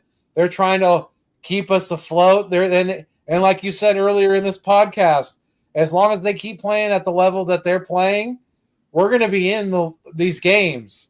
Yeah, I don't know about the Buffalo game, because that's going to be tough, because it's going to be in Buffalo. So it might be snowing. Who knows? We'll see. I've heard there's even some chances for snow this weekend. So that'll be interesting to see how the Raiders deal with that. But yeah, if we dookie up the bed against the Las Vegas Raiders, you can stick a fork in us, because we're done and we don't even deserve to make the playoffs. We really don't. Yep. We really, really don't. Now, listen, that all being said, I have all the faith in this team for some odd reason this week. Oh, yeah, because it's the fucking Raiders. All right? Like, I'm with you. I have all the faith. We all should have the faith in this team. I mean, holy shit, I think Jake Elliott alone on his leg can win you this game. You know, just let him kick fucking 5 field goals and we win. But I'm telling you, man, right? Like, I'm just saying, dude, like, this is it for me. And like I said, dude, I'm telling you right now, you better steamroll the shit out of these motherfuckers. If this is a 13-10 win, I'm puking live on channel. You know, I'm not even playing, bro. That is disgusting. That is terrible. You win 13-10, I still want the motherfucker fired. That's disgraceful. Yeah. We should, I mean, if we play up to snuff on both sides of the ball, I should say in all three phases of the game, offense, defense, and special teams, and that includes Jake Elliott making his kicks, we should win by like 21 points. We should win like 27-6. Hey, Luis, I'm gonna tell you right now, bro. If you beat us, please come back here and rub it in our faces, because we please do. We do. Please. I'm not even playing, bro. We are not those type of Eagle fans. We will not sit here and dog being dogged. We deserve it. If you guys beat us, one, I will clap for you, and I will praise you for it, and you please come back and give us all the shit you can, because that. I'm not even trying to be rude to your team, but I know you probably, as a Raiders fan, not even sure how old you are, but I'm sure you even understand and agree where your team is probably isn't in the best place at the moment. And this should be an easy game for us. And if you guys would win, that's just fucking disgraceful. So, yeah. And then considering Kenny Pickett being the guy on top of it all, like, dude, that's just a slap in the face to everyone. And that's. I'd be fired from my job. I'll tell you that right now, if it's me. Like, you fucking would. So, yeah, at that point, bro, I'm towels thrown in. Yeah, when it comes to, like I've said it. Yo, I'm telling you, man, if he comes out and he schools the shit out of us, oh my God, bro. I'm gonna have to send my family away so I can blow up, because my wife will just be like, would you shut the fuck up? No, this is worthy of being blown up. You know what I mean? So, nah, man, good luck this weekend. I'm serious, man, but it better not fucking happen. I'm telling you, bro, it will not be a pretty sight in Philadelphia if we lose to you, and no one will blame you guys. No one, I promise you, no Eagle fan will blame the Raiders. We all know who it is. Yeah, we do. I think we're peers for like what happened. Incompetent head coach and OC, man. Same old story, different year. Yep. And we saw it. We saw it in the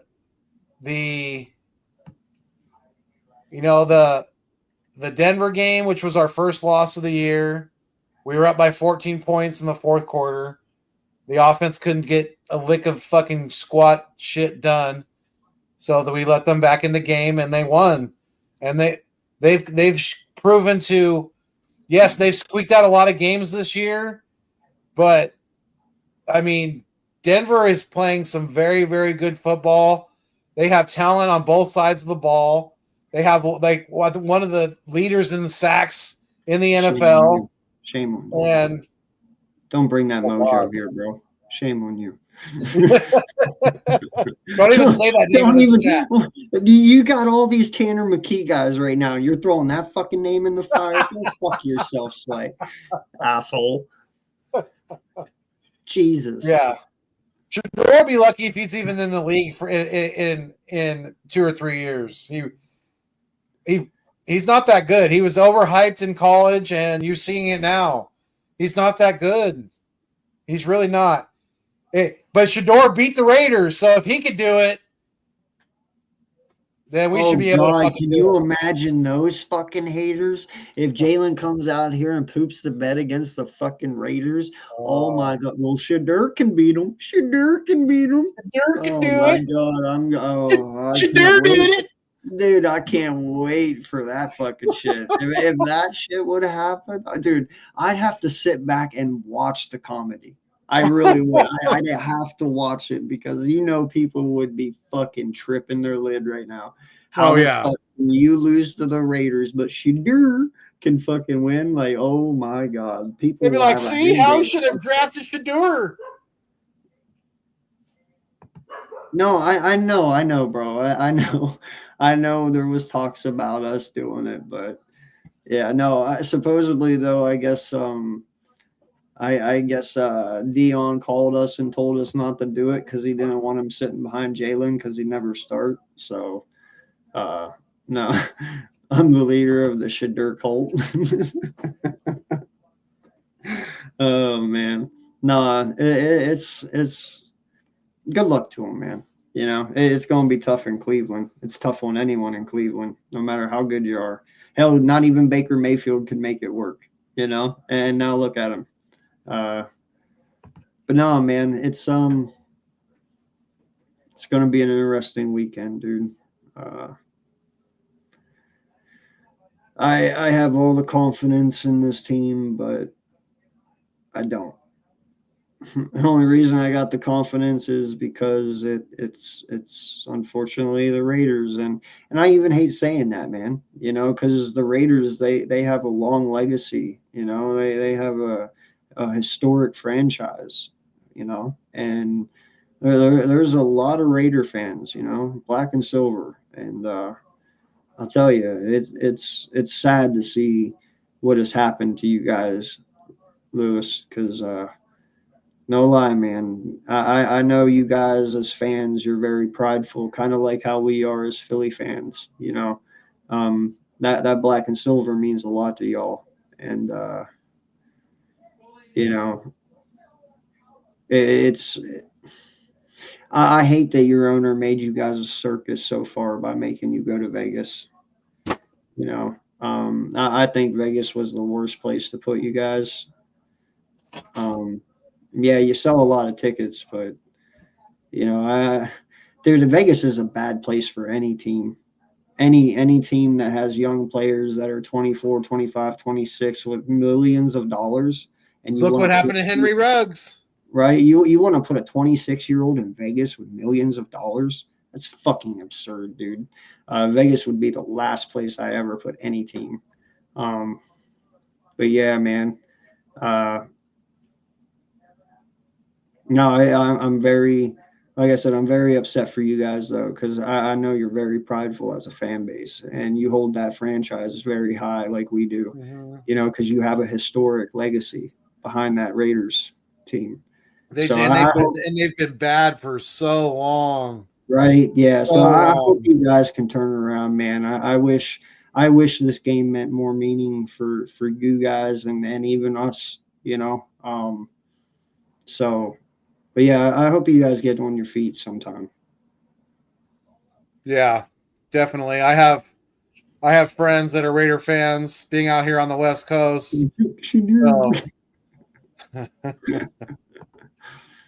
Raiders 7. Got another Raiders fan. What up, Laker Nation? Appreciate you, sir. Well, wait, are the Lakers letting you down too? How are the Lakers doing out there? Are they okay this year? Yeah, they're doing all right. They're doing all right. Well, even he's saying we should put 56 up on them. See, and that's what I'm saying, bro. But see, you're overachieving with 56. I don't even think that's fucking possible. Last year, yeah. This year, no. I'll be lucky to put 21 up on you guys. The Lakers are actually 10 games above 500 right now. I didn't know they're fourth in the West. I didn't know they were doing that well. I don't follow basketball too closely because, my hometown team has been dog shit for a while, quite a long time, kind of like the Raiders have. And it's frustrating. And basketball is it's like, I watched more I'm not too far from Sacramento, saying I was born in Sacramento out here in California. And I'm a Kings fan, but I'm also a Sixers fan too. But because outside of football, I usually have two teams in the other major sports. You know, I like the Kings and the Sixers, the Giants and the Phillies. You know, the Sharks and the Flyers and hockey. But man, like, so you have to have some kind of cable provider, something like that now to watch games, even here locally in California, like Kings games. I've watched more Eagles games being out here on the West Coast for free than I have Kings games in the last, I don't even know how many years. Probably the last. He said, don't tell me you're a Kings fan. Yeah. He said he works and lives in Sac and in the Bay Area. So okay. Yep. Yeah. Unfortunately, I am. Yeah. Fortunately, I am not proud of it. They've been bad for quite a while. And Yeah, that's why football's my main sport, because I mean, win, lose, or tie, I'm an Eagles fan till I die. I'll be buried in green. Yeah. No, listen, man, I'm one of the only very few Eagle fans who doesn't do the cycle. You know, I like the Phillies, I like the Eagles, but when it comes to basketball, I'm a Bulls fan. But that's because of the generation that I grew up in, the time era I grew up in. You know, Michael was the big thing when I was a kid. You know, he came out in '87, I want to say. I was born in '88, and I was playing basketball by '91, and you know, it was all about Michael. You know, so yeah, you know, it just is what it is. So I want to be like Mike. exactly. Everyone wanted to be like Mike. You wanted to shoot like him. You wanted to jump like him. Hell, you wanted to wear his shoes. Oh yeah, if you could afford them. But back then, they weren't like $200 a pair or more. No, I think I only paid $160 back then for mine. Yeah. But now they're expensive as fuck. If I knew what I knew then, or now what I knew, if I would have known then what I know now, I would have kept my shoes, man. And I would have collected them, because some of those Jordans, dude, they're, yeah, worth some bread. Slay, shut the hell up.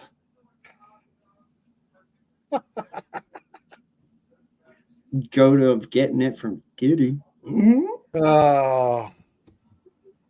Oh, I went there. Mike, I didn't know Diddy's juices made you a better basketball player. Mike didn't need that. Did I hear someone else laugh on that too? That was pretty good. Anyway, yeah. No, I'm just. He's like, wow. Yeah. No. Sorry, man. And I'm pretty sure LeBron was even good at basketball before he got diddied by Diddy. So I don't even know. You know, it just is what it is. Just saying, man. Just saying. Yeah. Oh, I watched that documentary, bro. 50 put him on blast, and I love every minute of it. Props to 50, bro. Props. But no, I'm serious, man. It shouldn't be an issue this weekend. Shouldn't be. 9 millimeter next to that baby oil.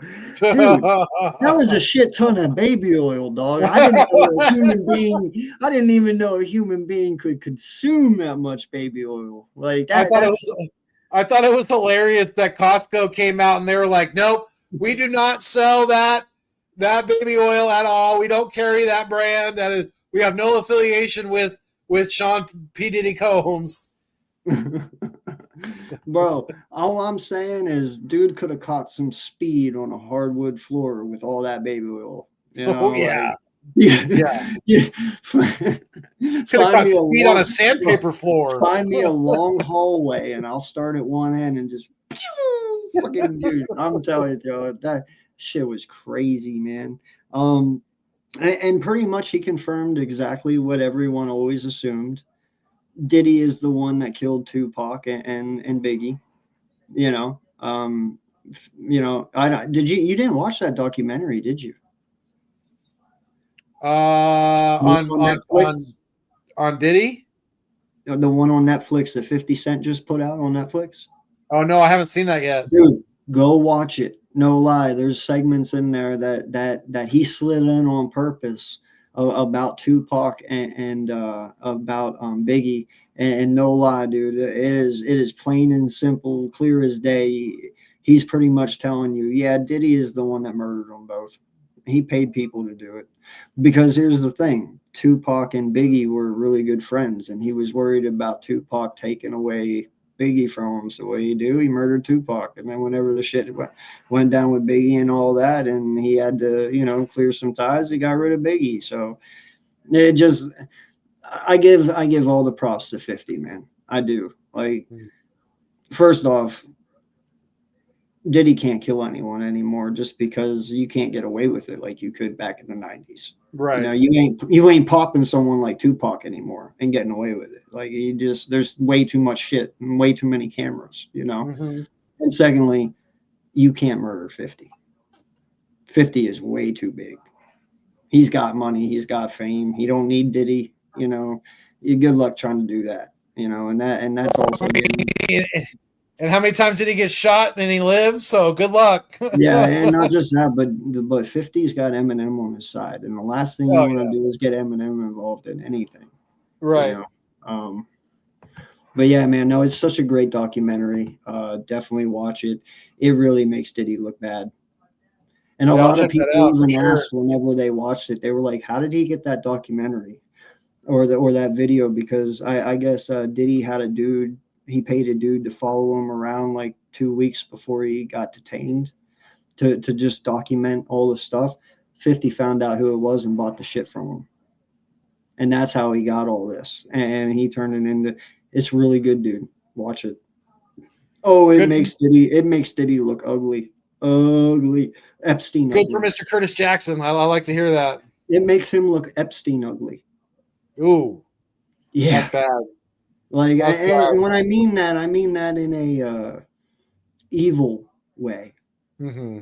Not what Epstein did with the kids and all that. You know the allegations and stuff that they have on him. Right. I'm talking the evilness part. Epstein was evil. Diddy's fucking evil, dude. Mm-hmm. Like, and that's what I think he does a good job grasping at. You know, but definitely watch it. Have you speaking of watching things, have you watched any of the Hard Knocks with the NFC East? No, I honestly don't watch the Hard Knocks, man. I might have to though. Is it good? I just actually started watching it earlier tonight. So yeah, so far it was pretty good. Yeah, I heard that, Luis, and yeah, no, I'm sorry. I keep saying Lewis. I hope it's Lewis and not Luis, because then I'd feel stupid. I think it's Lewis. Yeah, no, I heard about that, and dude, listen, 50's the last guy I'd fuck with, man. And he doesn't need people. He's got all the money in the world. He beats Vitamin Water, you know, his clothing line. Dude just has money coming out his ears, bro. You want to talk about how successful Diddy is? Diddy didn't need to, or 50 didn't need to belittle people to get his power. You know what I mean? Yeah.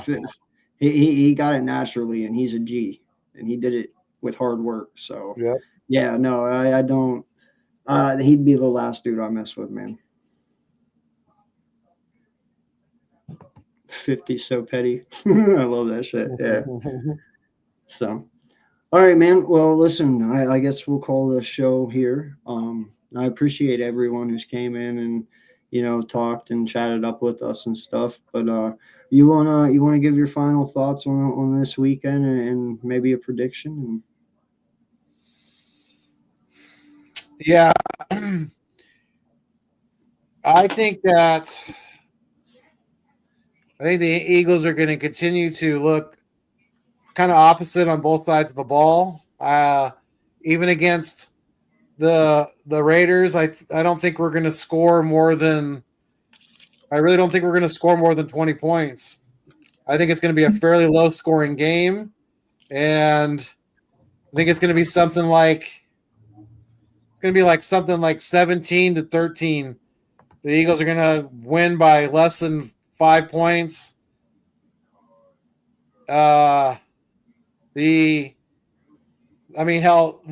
defense might not even score just as many touchdowns this weekend as the offense does for our Eagles. You know, I could see us getting maybe a fumble return or an interception return for a touchdown, something like that.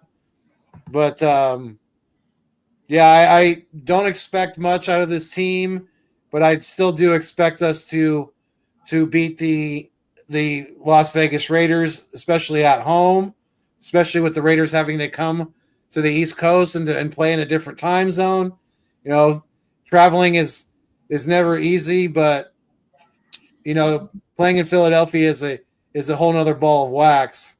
So yeah, that's going to be my prediction. I'm going to say 17-13. Eagles win by 4, and we're back again next week talking about how we're going to even try to compete with Buffalo, basically. So, yeah I think, Lewis, I think you're giving us a lot of credit. I would be shocked if we score over 30 points. I really, really would. But yeah, that's kind of my feel for how things are going right now. And yeah, what about you, AK? If you would have asked me 7 weeks ago, I would have said 34-10. Sure. You know, listen, I want to say that. I really do. And I love that you do for me, because then I don't have to. But I can only give you what my team gives to me. You know, what my team has shown me. And dude, I've watched us lose to the Giants this year, who just got done losing to the Saints the week before, which technically means my team was worse than the Saints that week. Mm-hmm. You know what I mean? So I can only give you my positive reaction for what my team gives me. And my team right now is telling me that they don't want it.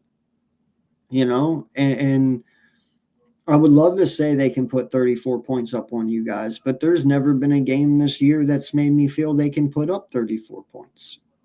The closest we've got over the last few weeks is 21 points to Denver, and we even lost that game.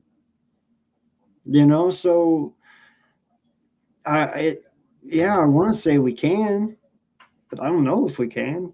Defensively, I know we can kill you.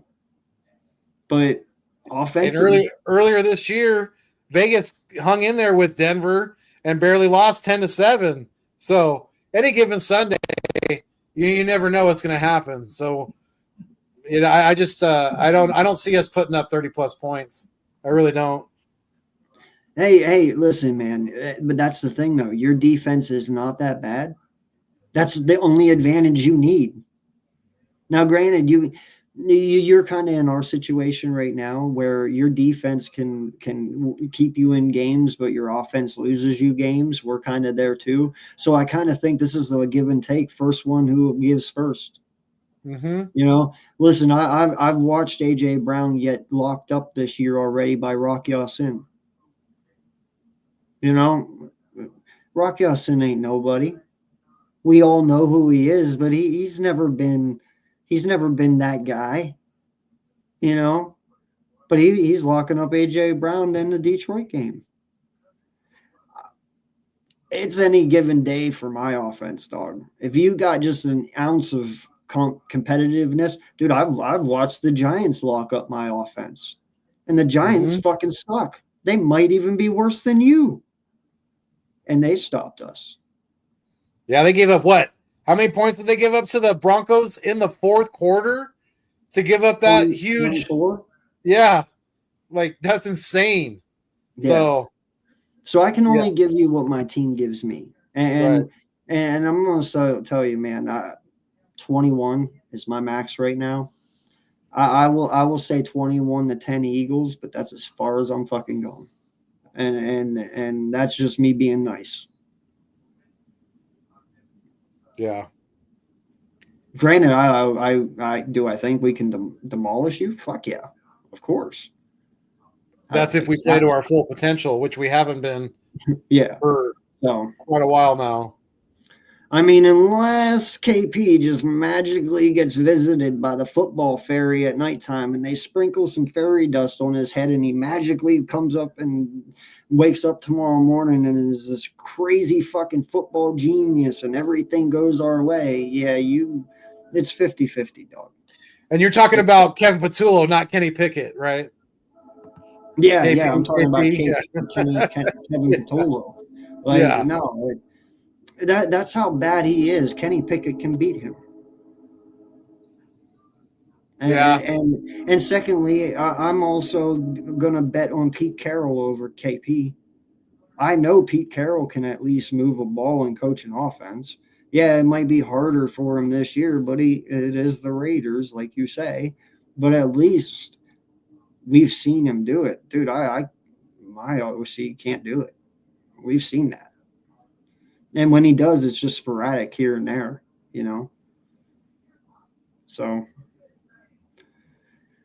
yeah. Well, I guess we'll get out of here, man, because I'm starting to feel a negative vibe kick in. But I appreciate each and every one of you guys, and thank you all for Lewis and Lakers for coming in. Appreciate you guys. Good luck this weekend, and don't hurt us too bad, okay?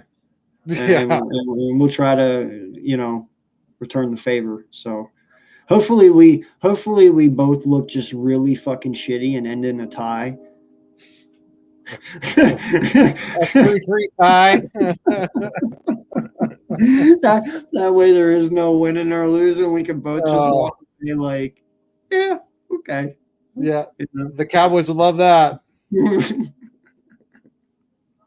I spoke it into existence. Shame. Oh no, he did. Yes, he did.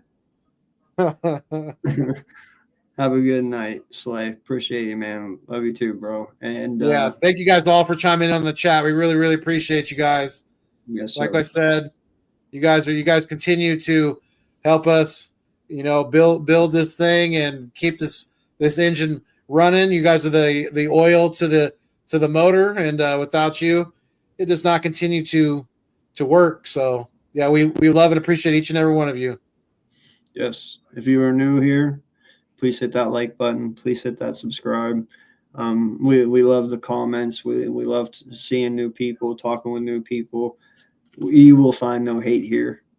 We love talking to all 32 teams. We are Eagle fans. We will only talk Eagles, but for the most part, we can talk all 32. When you come in, well, we can bullshit. It's all fun here. There's no hate. If you get hate, they get hate. Ooh. You get hate, they get hate. So don't worry about it. We'll Pac-Man Jones them. So that's right. But no, I appreciate all the love and support that we've gotten since we got back. So shout out to the select few of you who have been here each and every week. And until next time, stay green. That's right. Peace. Love, peace, and chicken grease.